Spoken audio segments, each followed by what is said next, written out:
હવે જોઈએ સમાચારો વિસ્તારપૂર્વક તો 800 કરોડના સાયબર ફ્રોડના જે બે આરોપી છે તે ઝડપાઈ ચૂક્યા છે। સુરત પોલીસે મુંબઈ એરપોર્ટથી આ બંને આરોપીઓને ઝડપી પાડ્યા છે, જેમાં અમદાવાદનો જે છે જોન રેપર, જેનું નામ છે જતીન ઠક્કર, તે ઝડપી પાડવામાં આવ્યો છે। આ તરફ મહેસાણાના દીપ ઠક્કરની પણ સાયબર સેલે ધરપકડ કરી છે।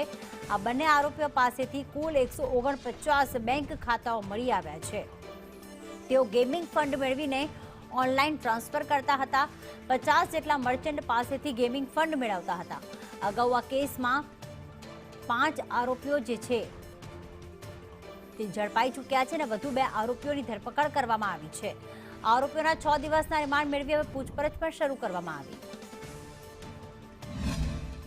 સાયબર ક્રાઇમ સેલ સુરત શહેર દ્વારા કતારગામમાં એક રેડ કરવામાં આવેલ હતી, જેમાં એક 52 નંબરનો ગુનો નોંધવામાં આવ્યો હતો અને 5 આરોપીઓને પણ ઝડપી પાડવામાં આવેલ હતો। તમામ આરોપીઓ પાસેથી 149 બેંક ખાતાઓ મળી આવેલ હતો, જેમાં 800 કરોડથી વધારાનું ટ્રાન્ઝેક્શન પણ હતું। હવે આ જ તપાસમાં જે બે નાસ્તા પડતા આરોપીઓ છે એમને મુંબઈ એરપોર્ટ ખાતેથી આપણી સાયબર ક્રાઇમ સેલે ઝડપી પાડી છે। અને જે બંને આરોપીઓ છે એ ગેમિંગની એપ્લિકેશનમાં જે ફાઇનાન્શિયલ મોડ્યુલ હેન્ડલ કરવાનું કામ છે એ હેન્ડલ કરતા હતા। બેંકોક અને વિયેતનામ રહેતા હતા અને છેલ્લા 1-1.5 વર્ષથી આ જ કામમાં સંડોવાયેલ છે।